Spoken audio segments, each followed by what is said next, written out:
Olá, alunos do sexto ano. Aqui é a professora Fernanda, professora de redação. Hoje nós veremos na aula um assunto muito atual, que é a linguagem utilizada nas mídias sociais, a linguagem chamada internetês. Assistam o vídeo a seguir, que é uma conversa entre linguísticas a respeito desse tipo de linguagem. Você falou em Twitter, falou em e-mail, falou em gêneros que estão circulando na internet.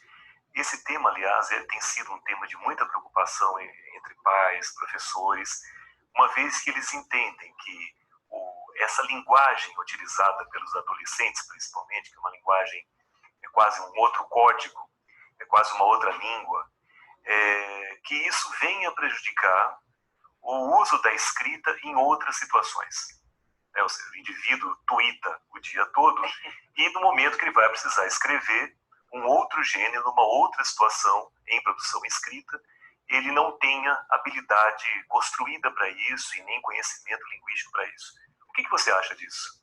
Bom, eu acho, em primeiro lugar, que o que ele faz, o que ele escreve, seja em que suporte for, não é prejudicial. Quer dizer, eu acho que o pessoal, por e-mail, por blog, por Twitter, escreve muito mais, né, uma rapidez maior do que a minha geração escrevia. Essa história que a minha geração escrevia, não é todo mundo que escrevia nada disso. Eu mesma tinha uma preguiça de escrever carta enorme, porque ia ter que ir ao correio, etc. Não respondia um tempão. E agora eu vejo que todo mundo escreve. Então, o escrever, no suporte que for, não é o problema. O problema é privar esse aluno de outras questões. Então, eu tenho sempre que partir daí. O que ele está escrevendo? Para quem ele está escrevendo? Por que ele está usando o dia inteiro aquilo? Agora, em que momentos isso não vai funcionar? Ele é uma pessoa que vai ter que trabalhar? Ele é uma pessoa que vai prestar o vestibular? Ele não vai poder fazer a redação no Twitter.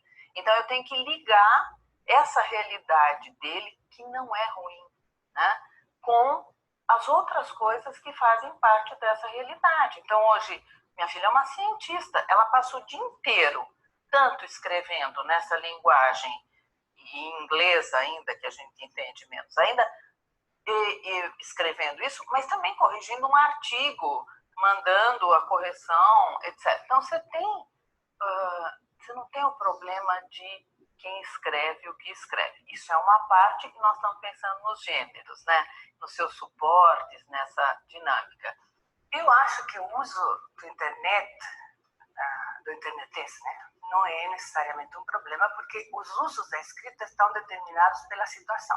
Então, numa situação em que você tem que fazer um planejamento online, né, nos estudos cognitivos, esse planejamento que é feito ao mesmo tempo que você tem que ir escrevendo, que não há tempo de pensar, de fazer um esquema antes, é chamado de online, justamente. Né?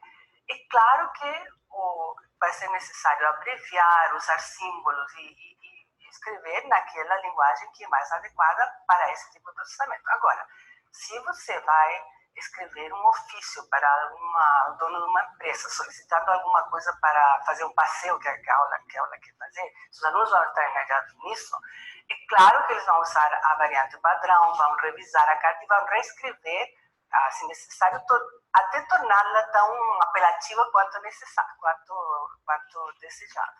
Então, a questão, mais do que se preocupar, porque o aluno fica muito tempo na internet, escrevendo internetês, que é equivalente a se preocupar porque ele fica muito tempo falando, né? Então ele não vai aprender por isso, não é isso. A questão é, para o aluno, e aqui principalmente para o educador, pensar em inúmeras situações, diversificar as situações do uso da língua escrita, para o aluno ter a oportunidade de conhecer outros gêneros que exigem maior planejamento e mais cuidado, mais reescrita e revisão.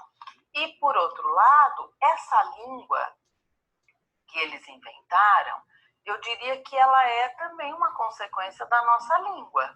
Quer dizer, nós, se vamos deixar um bilhete para a moça comprar carne no açougue, eu não escrevo prezada Nevinha, bom dia, ou põe bom dia mesmo, por favor. Eu já vou, né, direto ao assunto, numa comunicação mais rápida, de um jeito que ela entenda. Não posso fazer todo um texto não vai dar nem tempo dela ir ao açougue, a algum lugar. Eu acho que é a mesmíssima coisa.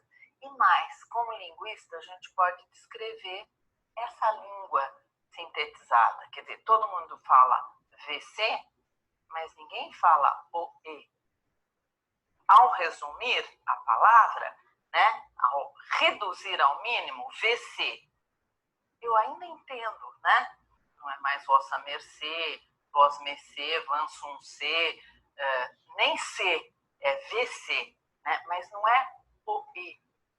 Né? Então, eu tenho reduções que estão dentro daquela história que nós começamos. Elas continuam obedecendo ao sistema geral da comunicação, seja em língua portuguesa, vai ser assim, seja em inglês, porque elas não são idênticas. Você não tem uma língua universal, né, no Twitter.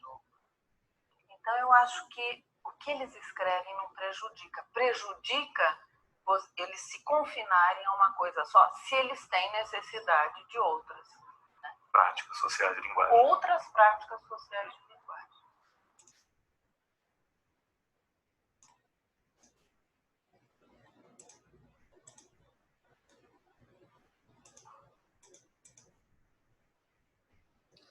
Então, meninos, considerada como uma variação linguística, o internetês é um fenômeno recente, sobretudo entre os jovens.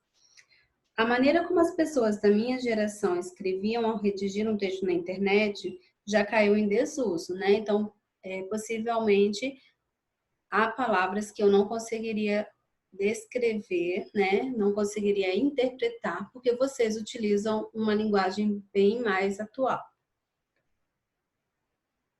Por considerar a norma padrão da língua, esse tipo de escrita deve ficar restrito à internet. A internetês trata-se de um neologismo, ou seja, uma linguagem criada para atender às necessidades culturais, científicas e da comunicação de um modo geral. Os neologismos servem para nos mostrar que a língua continua sendo um objeto vivo e mutável, ou seja, continua passando por transformações ao longo dos anos. Portanto, as renovações linguísticas fazem-se necessárias. Nos ambientes virtuais, o que vale é a agilidade na comunicação. Sendo assim, na tentativa de levar rapidez também para a linguagem escrita, siglas e abreviações passaram a incorporar os textos. Apesar da espontaneidade que esse tipo de linguagem aborda, ela acabou se tornando um incômodo vício de linguagem e, infelizmente, muitos jovens acabam não se atentando à grafia correta das palavras, seja numa situação de escrita informal, como quando estão nas redes sociais, ou seja numa situação de escrita formal, como ao realizar uma produção textual em sala de aula. Por esta razão, é preciso ter cuidado com o uso da linguagem da internet, as chamadas internetês. Como atividade, eu vou deixar para vocês a seguinte proposta. Vocês vão produzir um diálogo por escrito, empregando a linguagem que utilizam na internet. Após a escrita, vocês vão pedir aos seus pais, avós, tios ou amigos de diferentes faixas etárias para transcrevê-los da maneira como eles interpretarem as siglas e abreviações. Anexem essa atividade a seguir no caderno, tá? Ela pode ser feita, solicitada, compartilhada através da própria mídia social, como pelo WhatsApp. Só não se esqueçam depois de transcrevê-la para o caderno. Fica aí mais uma atividade. Nós vamos nos encontrar na próxima aula. Lembre-se, não deixem de estudar. Aguardo vocês. Até logo.